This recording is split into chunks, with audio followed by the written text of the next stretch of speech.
É tão bonito se ver tanta beleza sem par. Parece que nunca para, nem tem seca pra secar. São as águas do Mãe d'Água desembocando no mar. São as águas do Mãe d'Água desembocando no mar.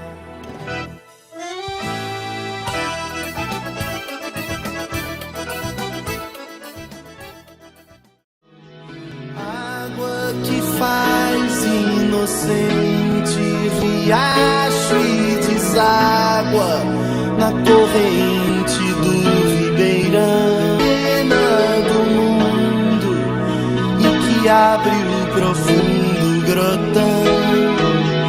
Água que faz... Coremas tem uma origem a partir da grande seca que houve, foi quando no final do século XIX, em 1856, no período do Império, onde Dom Pedro II programou que traria a transposição do São Francisco para o Ceará, o Rio Jaguaribe, porque houve grande mortandade de gente e gado naquela época.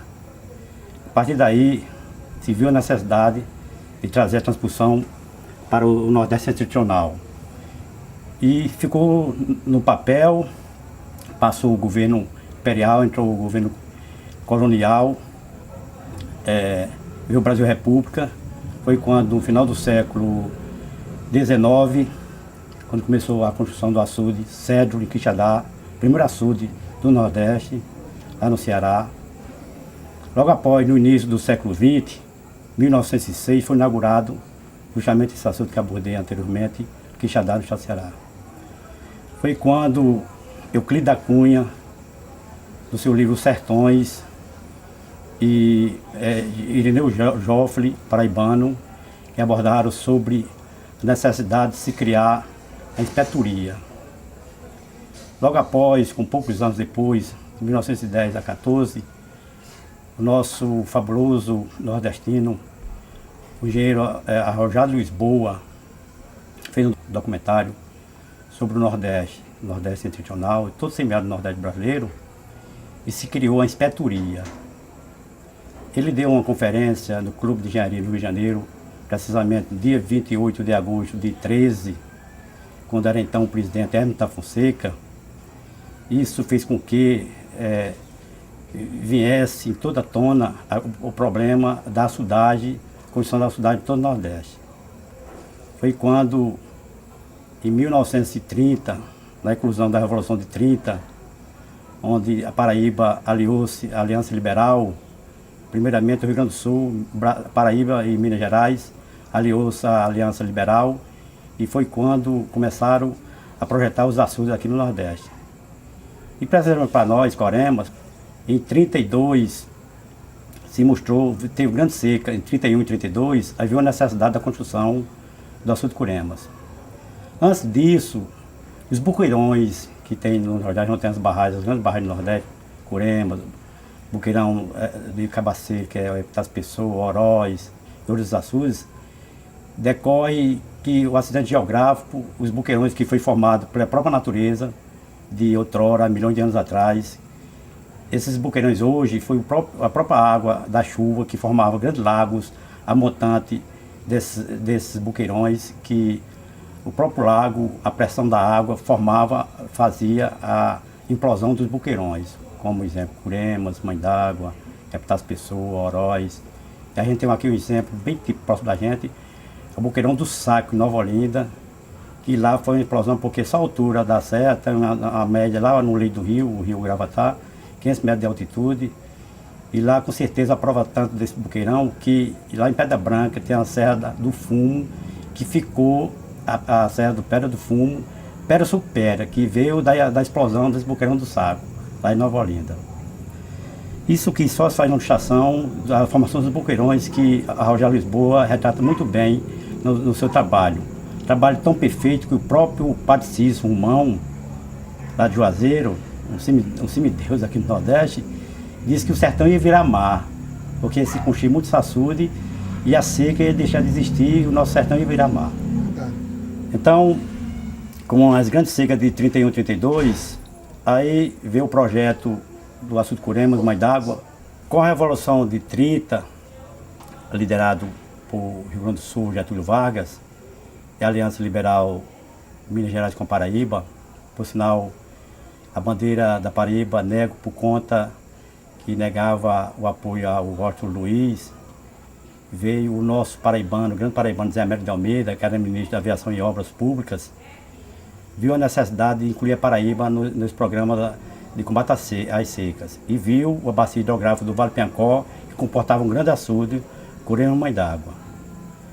Essa obra precisamente começou em 37 e foi concluída em 42. Entretanto, entre 35 e 36, já vieram a instalação do acampamento aqui do Denox, para em 36 e 37 começar a obra, que concluiu em 42. Esse período da construção de Curemas, de 37 e 42, que foi inaugurado o açude Curema.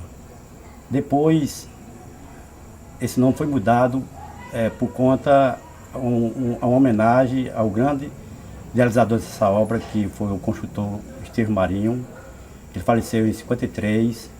O açude levava o nome Curema e foi mudado para Estevão Marinho, em homenagem ao construtor, engenheiro construtor, idealizador dessa obra.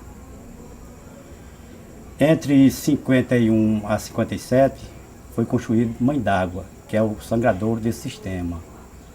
A gente tem um sangradouro natural do Estevão Marinho para a Mãe d'Água, que é o sangradouro do sistema, mas a barragem mesmo do sistema é Mãe d'Água, que foi inaugurada em 57 com a vida então presidente da República, Juscelino Kubitschek.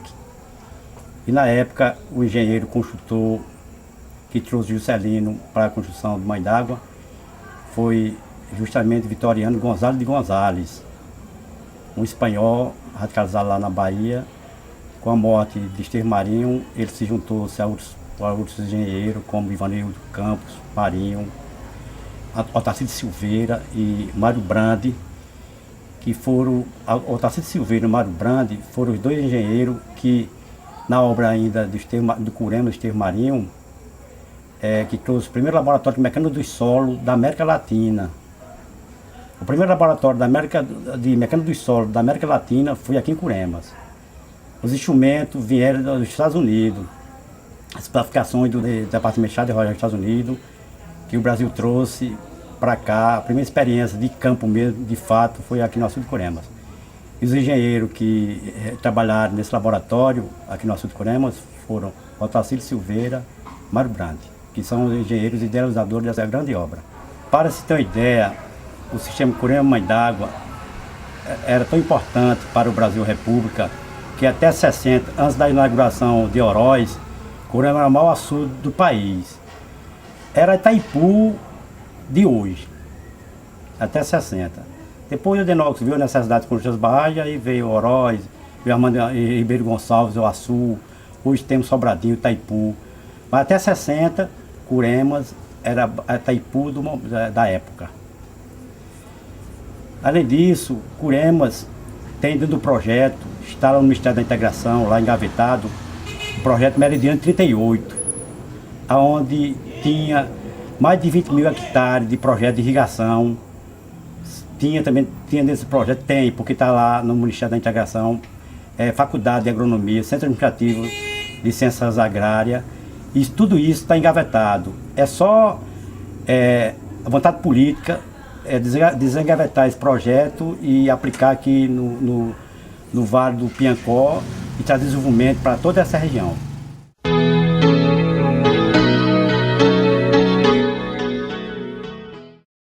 Concernente à Mãe d'Água, que é a sangria do sistema, que foi construído de 51 a 57, quando então o presidente da República, Juscelino Kubitschek, veio inaugurar, trazido pelo então engenheiro Vitoriano Gonzalez, como abordei anteriormente. Isso, Juscelino, na época, falou para a mídia da época que o sistema Curema Mãe d'Água era de fato a redenção de todo o Nordeste setentrional.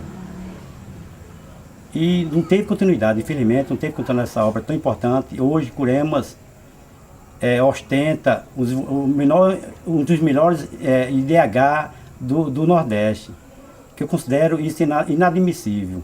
Falta vontade política da classe política paraibana, porque o Ceará, Pernambuco, Rio Grande do Norte estão se desenvolvendo com muito menos. O Ceará não, o Ceará hoje tem muita água, Oroz, hoje Castanhão, mas não é só questão do recurso hídrico, é questão do desenvolvimento do Estado, porque a gente tem que sair desse ostracismo, desse atraso econômico, e a gente tem todo o potencial e a gente fica pedindo, em outras palavras, ilustrando, pedindo esmola, porque falta projeto e falta vontade política.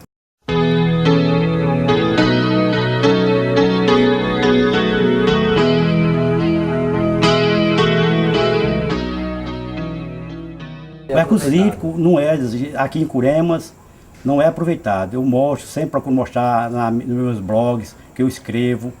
Eu sou escritor, tenho um livro, tenho 2 livros já, e sempre mostro a mídia nacional e internacional, porque hoje a internet é uma ideia global. Curemas hoje está sendo vista lá no exterior, porque eu divulgo muito Curemas.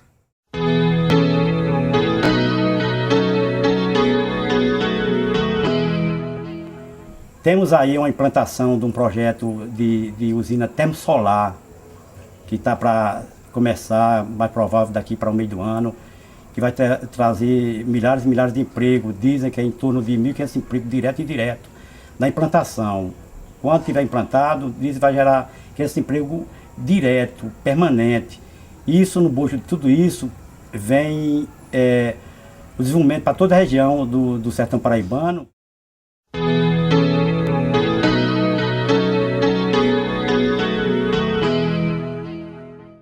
Porque isso vai alavancar a economia da região, isso vem por tabela, em consequência, outros desenvolvimentos do turismo, que o Curema vai ser visto, e o investimento do turismo, vai haver um grande investimento no turismo, porque Curemas, as águas não é só para gerar, digamos, irrigação, a água traz tudo, como tem a geração de energia, a piscicultura. Até a década de 80, o açude Curemas produzia mais peixe que o litoral da Paraíba, em tonelada de peixe. Hoje, a produção de pescado está quase zerando.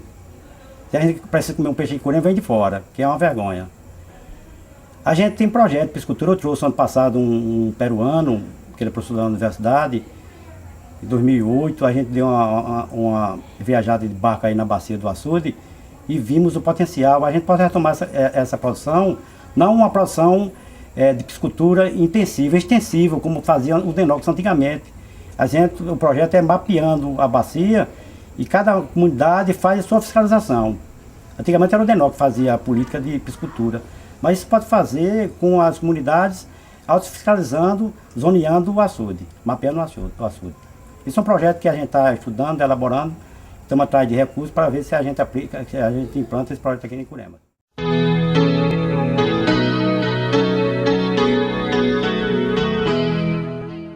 O Canal de Redenção é uma obra que foi feita no governo Maranhão I, foi inaugurado em 98, mas esse Canal de Redenção é um projeto já antigo, por conta do projeto original do Estevão Mãe d'Água. Esse canal, que hoje é o Canal de Redenção, que vai para Vaz de Souza, era ligando Curema Mãe d'Água a São Gonçalo. Era um rebaixo de topografia que ia por gravidade para São Gonçalo. São Gonçalo jogava para Vaz de Souza. Mas os governantes atuais tomaram por decisão fazer uma obra de alvenaria, e está aí a obra sempre parada, sem nenhuma utilidade, sem nenhum uso.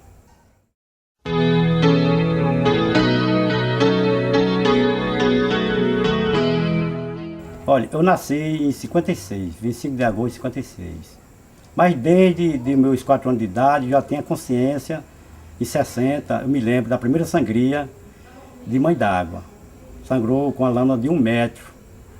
Por sinal, muita gente aqui da cidade, o tio meu Zé Faustino, que era o líder da família, tirou a gente lá para o Curral Velho, lá do outro lado de Mãe d'Água, com medo do arrombamento de Curemas. Que foi a primeira sangria, uma lama d'água de 1 metro, foi a primeira sangria. Eu, com 4 anos de idade, me lembro de tudo isso. E a segunda sangria maior foi em 67, sangrou com 3 metros e 80 centímetros. Isso amedrontou toda a comunidade e muita gente se retirou da cidade com medo do arrombamento do açude. Esse açude, eu acho a obra de engenharia em si, não corre perigo nenhum, apesar de a população não ter muita consciência da questão da engenharia, mas eu, como um cidadão que estudioso, autodidata, e na minha formação, eu sou formado bacharelado em administração, sou técnico de estrada, tenho conhecimento de mecânica do solo, até de concretagem, porque eu sou funcionário do DR, trabalhei em concretagem de ponte, sou laboratorista do DR, então eu tenho um certo conhecimento de causa dessas questões de concretagem e até de mecânica do solo, que a barragem tem uma cortina de concreto armado com os taludes de argila e com a proteção do lado da parte de montante e cimentado, da jusante e aquela drenagem toda, que eu vejo que não corre perigo, apesar de ser uma obra, ser um volume grandiosíssimo de 1 bilhão, 358 milhões de metros cúbicos d'água, que até então, em 60, era o maior sul do Brasil.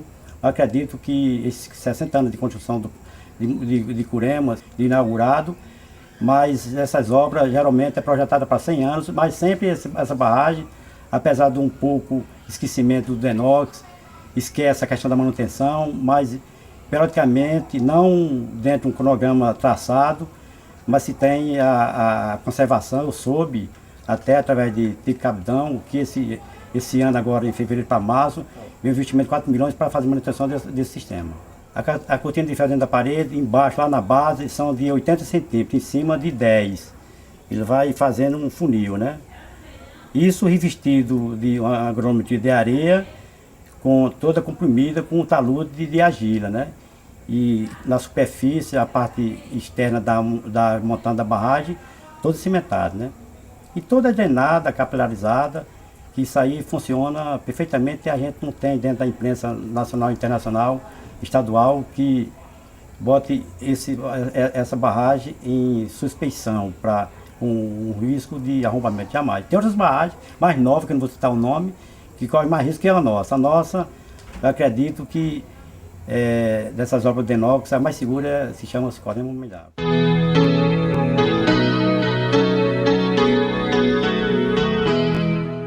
Toda a barragem, a principal, são 1.500 metros, 1.558 metros, toda a extensão, e as cortinas vai de um canto a outro.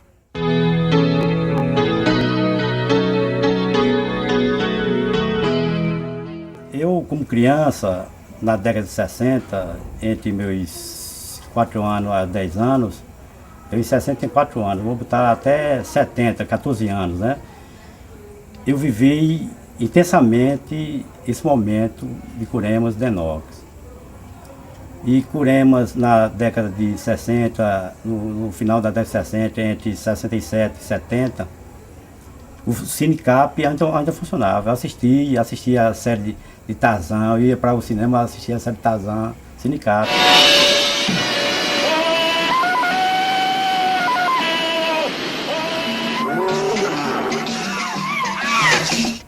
Por sinal, o irmão meu, José Severino, ele adormeceu no cinema Cap, acordou de madrugada, assustado, achava que estava perdido dentro do cinema, mas o vigia abriu a porta, ele foi para cá e chegou de madrugada. O irmão meu, né? Então, o DENOX, olha, tinha um time de futebol, o Alto Piranha, Curemas era conhecido, Curemas ia jogar em Cajazeiras, Souza. O Alto Piranha lá de Cajazeiras, Alto Piranha não, os times lá de Cajazeiras, o Alto Piranha mesmo, em Cajazeiras, o time de Curemas parece que era o Alto Piranha também. Depois na década de 70 veio o Sport, o Grêmio, mas no tempo da construção, de 50 até 60, o time de Curemas era conhecido, exportava jogador até Botafogo e 13. Vinham pegar jogador aqui em Curemas, do DENOX de Curemas, e iam para João Pessoa, Campina Grande, Cajazeiras, Souza.